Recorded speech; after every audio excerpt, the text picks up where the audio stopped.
বন্ধুরা, আপনারা কি সুইগি থেকে কোনো খাবার অর্ডার করেছেন?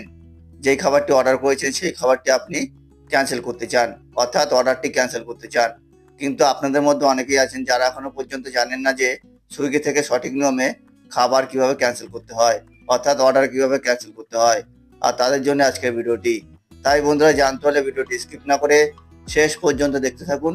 আর এই ধরনের ইন্টারেস্টিং ভিডিও পেতে চ্যানেলটি সাবস্ক্রাইব করে বেল আইকনটি ক্লিক করে দিন। তাহলে চলুন দেখানো যাক। বন্ধুরা, সুইগিতে অর্ডার ক্যান্সেল করার জন্য আপনারা সর্বপ্রথম সুইগি অ্যাপটিতে চলে যাবেন। যাওয়ার পরে বন্ধুরা আপনারা নিচে আপনাদের অর্ডারটি দেখতে পাবেন। তো আপনারা এখানে অর্ডার পিক আপে ক্লিক করবেন। ক্লিক করার পরে বন্ধুরা দেখবেন যে আপনি যে খাবারটি অর্ডার করেছিলেন সেই খাবারটি কোথায় রয়েছে। তো আপনারা এখানে লোকেশানটি দেখতে পাবেন। তো আপনি যখন খাবারটি অর্ডার করেছিলেন তার 1 থেকে 2 মিনিটে আপনাদের অর্ডারটি ক্যান্সেল করতে হবে। না হলে কিন্তু আপনাদের খাবারটি নিয়ে যখন ডেলিভারি বয় ডেলিভারি বেরিয়ে যাবে তাহলে কিন্তু আপনাদের অর্ডারটি ক্যান্সেল করতে সমস্যা হতে পারে। তো আমি এখানে 1 প্লেট বিরিয়ানি অর্ডার করেছিলাম, যেটি আমি আপনাদের সামনে ক্যান্সেল করে দেখাবো। তো আমার এই অর্ডারটি আসতে 17 মিনিট বাকি আছে। তো ক্যান্সেল করার জন্য বন্ধুরা আপনারা এখানে 3 ডটে ক্লিক করবেন। 3 ডটে ক্লিক করার পরে বন্ধুরা আপনারা এখানে হেল্পে ক্লিক করবেন। হেল্পে ক্লিক করার পরে বন্ধুরা আপনারা এখানে I want to cancel my order বলে অপশান দেখতে পাবেন। তো আপনারা সেখানে ক্লিক করবেন। ক্লিক করার পরে বন্ধুরা দেখবেন এরকম একটি বিষয় চলে আসবে। তো এখানে আপনাদের সুইগির সাথে চ্যাট করতে হবে। তো আপনারা এখানে ইয়েস ক্যান্সেল মাই অর্ডার বলে যে অপশান রয়েছে সেখানে ক্লিক করবেন। ক্লিক করার পরে বন্ধুরা আপনাদের জিজ্ঞাসা করা হবে যে আপনি কী কারণের জন্য আপনাদের অর্ডারটি ক্যান্সেল করতে চান। তো আপনারা এখান থেকে কারণ বেছে নেবেন। তো আমি যে কোনো একটি কারণ বেছে নিলাম। বেছে নেওয়ার পরে বন্ধুরা আপনারা এখানে আই ওয়ান্ট টু ক্যান্সেল মাই অর্ডারে ক্লিক করবেন।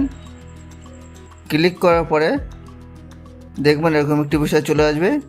অর্থাৎ এখানে দেখতে পাচ্ছেন লেখা উঠেছে আপনি যদি অর্ডারটি ক্যান্সেল করতে চান তাহলে আপনি পরবর্তীকালে যখন অর্ডার করবেন তখন আপনাদের কাছ থেকে 120 টাকা কেটে নেওয়া হবে। এটি সুইগির রুলস এবং কন্ডিশনের ভিতরে পড়ে থাকে। তো আপনি যদি কোনো খাবার অর্ডার করে থাকেন এবং অর্ডার করার পরে ডেলিভারি বয় যদি সেই অর্ডারটি নিয়ে বেরিয়ে যায়, তখন যদি আপনি ক্যান্সেল করতে চান তাহলে আপনি পরবর্তীকালে কোনো খাবার অর্ডার করলে তখন আপনার অ্যাকাউন্ট থেকে 120 টাকা কেটে নেওয়া হবে। কিন্তু আপনি সুইগির কাস্টমার কেয়ারের সাথে কথা বলে এই সমস্যার সমাধান করতে পারেন। তো কাস্টমার কেয়ারের সাথে কথা বলার জন্য আপনারা এখানে ক্যান্সেল দ্য অর্ডারে ক্লিক করবেন। ক্লিক করার পরে বন্ধুরা আপনারা এখানে কল আসে ক্লিক করবেন। কল আসে ক্লিক করলে দেখবেন যে আপনি সুইগির কাস্টমার কেয়ারের নাম্বারটি পেয়ে যাবেন। তো আপনি এখানে কল করবেন।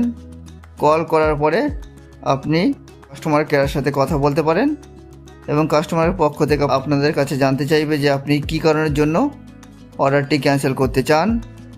তো আপনাদের বলতে হবে যে আপনি ভুলবশত অর্ডারটি করে ফেলেছেন বা আপনি যে অ্যাড্রেসটি অ্যাড করেছেন সেটি ভুল অ্যাড্রেস অ্যাড করেছেন, তাই আপনি অ্যাড্রেসটি ক্যান্সেল করতে চান। এটি বলার পরে দেখবেন যে সুইগির কাস্টমার কেয়ারের পক্ষ থেকে আপনাদের অর্ডারটি ক্যান্সেল করে দেওয়া হবে। তো আমি সুইগির কাস্টমার কেয়ারের সাথে কথা বলেছিলাম। তারা প্রথমে বলেছিল যে আপনি যদি এখন অর্ডারটি ক্যান্সেল করতে চান তাহলে আপনি যখন পরবর্তীকালে কোনো খাবার সুইগিতে অর্ডার করবেন তখন আপনার কাছ থেকে ক্যান্সেলের চার্জ হিসাবে 120 টাকা কেটে নেওয়া হবে। কিন্তু আমি সুইগির কাস্টমার কেয়ারের কাছে রিকোয়েস্ট করার পরে তারা পরবর্তীকালে আমার অর্ডারটি ক্যান্সেল করে দিয়েছিল। তো আপনাদের এইভাবে সুইগির কাস্টমার কেয়ারের সাথে কথা বলতে হবে। কথা বলার পরে দেখবেন সুইগির পক্ষ থেকে আপনাদের অর্ডারটি ক্যান্সেল করে দেওয়া হবে।